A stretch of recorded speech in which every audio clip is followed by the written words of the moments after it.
평화하게 잘 지내요.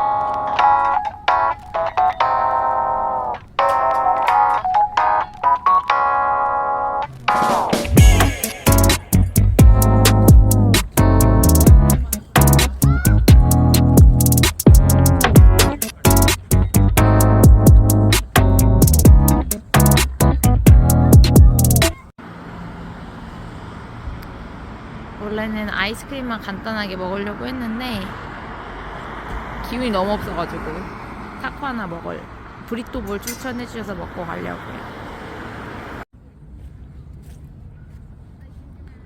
와, 뷰 진짜 좋다. 여기서 먹을 거예요. 정말 대자연이 느껴지는 풍경. 여기서 생각보다 조금 자그마한 브리또. 여기 지금 포트몰이 왔고요. 그 홈스테이 집 하나 보고 그다음에 거기 계시던 주인분이 이 근처 돌아봐라 라고 하셔서 한인타운 갈까 하다가 아직은 괜찮겠다 싶어서 캐나다스럽다는 이곳에 왔어요. 너무 평화롭죠. 그래서 이거 맛있다고 양이 되게 많다고 하는 게 끌리더라고요. 근데 생각보다 양이 많지 않네요. 그래도 맛있겠다.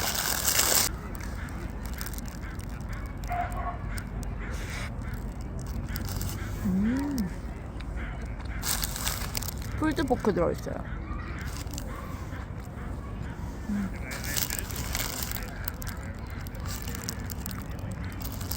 되게 피가 쫀득쫀득하다.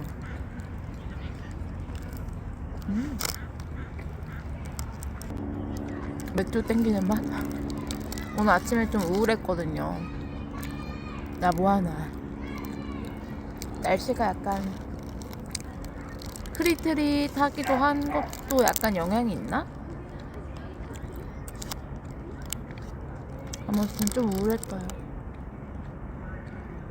하지만 다시 제가 원하는 빵 일을 원래 하고 싶었으니까 그 일을 조금이라도 해보고 또 느끼는 게 있으면 달라지지 않을까.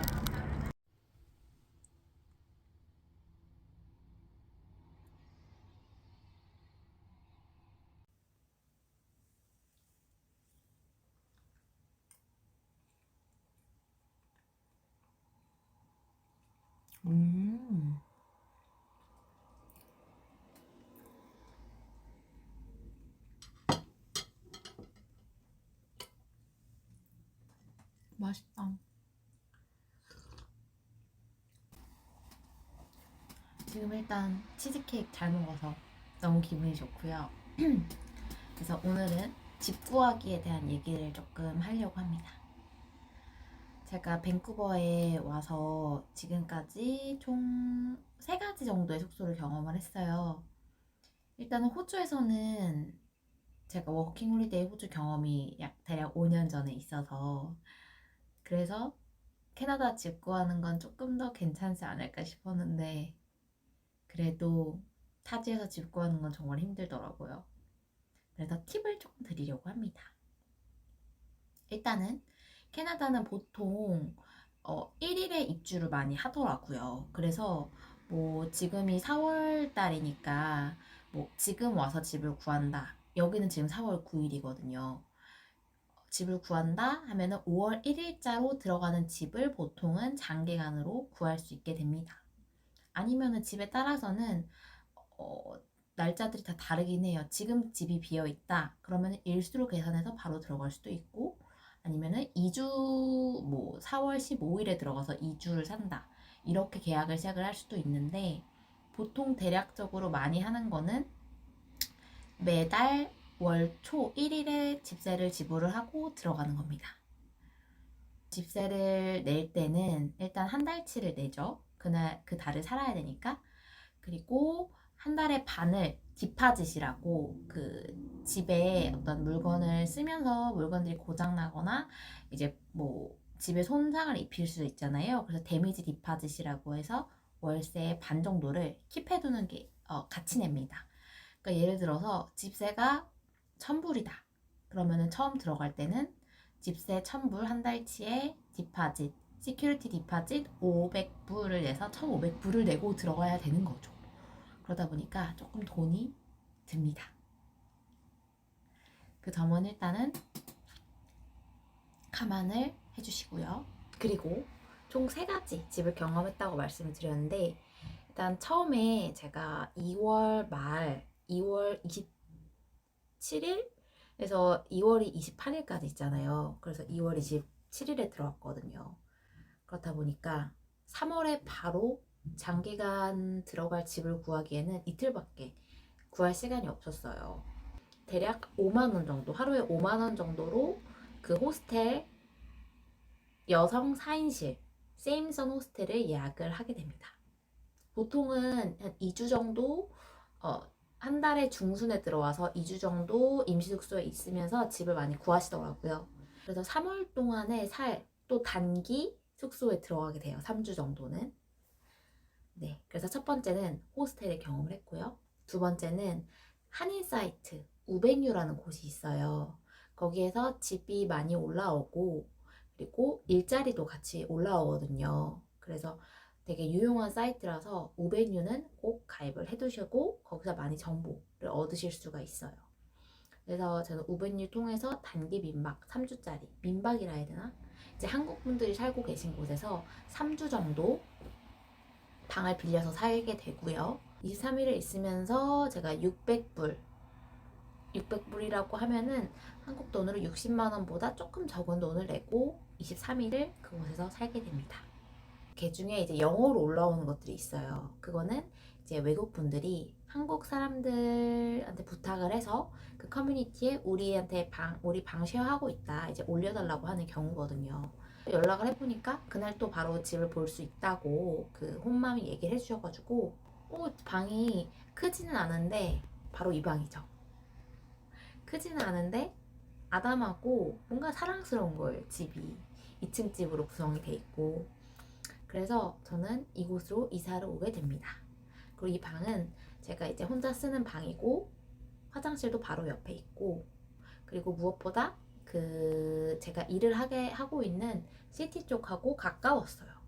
근데 지금 이제 나나이모라는 곳에 왔고 나나이모는 여기 주택가라서 여기서 홈스테이가 많다고 하더라고요. 근데 여기는 이제 700불 한 달에. 그래서 저는 제가 딱 이 정도 금액이면 좋겠다 싶은 금액이 딱 책정이 돼가지고 너무 다행이다 생각이 들었고 그리고 홈맘이 되게 저희 고모를 닮으신 거예요. 그래서 뭔가 더 친근하게도 느껴지고 그리고 창문도 컸고 뭔가 사랑스러워서 이 집으로 오게 됐고요. 여기까지 정착하기까지 지금까지는 3가지 숙소를 경험을 해봤고 한 가지는 호스텔, 두 번째는 단기 민박이라고 하죠. 일수로 계산을 해서 마지막은 이제 홈스테이를 경험을 했는데 호주 워홀 있을 때는 그 쉐어하우스에서 막 초대 많이 해가지고 파티도 하고 노래도 부르고 술도 많이 먹고 해서 재밌게 지냈는데 지금은 뭔가 조용하게 있는 게 좋더라고요. 그래서 3명이서 살고 있는 조금은 조용한 집이에요. 그래서 되게 평화롭더라고요. 그래서 저는 홈스테이 지금 만족하고 지금 시티 쪽에서 집을 구하면은 물론 시티에 일자리가 많으니까 거기 사는 게 가장 편리하고 음식점도 가깝고 어쨌든 편리성, 시간도 줄일 수 있고 좋죠. 근데 단점, 집값이 너무 비싸다.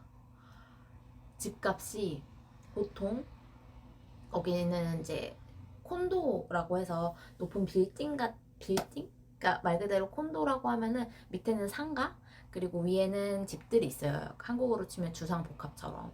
이제 그런 곳을 이제 한국인 분이 아예 한 집을 대여를 해서 렌트를 해서 이제 방마다 사람들 살 수 있게끔 쉐어를 해주는 건데 일도 있는데 댄이라고 창고에서 지내는 경우도 있어요. 창고는 이제 창문이 없고 진짜 완전 창고에 매트리스에 작게는 책상 하나 두고 지내는 건데 너무 답답하겠더라고요. 그리고 또 이제 작은 베란다 같은 데를 터서 이제 집처럼 만들어 놓은 곳도 있는데 그것도 너무 춥고 좁더라고요. 그래서 결과적으로는 저는 일단 홈스테이로 머물고 됐고, 근데 완전 자유로운 걸 원하고 조금 새로운 가족 안에 들어와서 혼자 사는 거다 보니까 조금 불편한 점은 없지 않아 있지만 그래도 저는 일단 잘 지내고 있고요.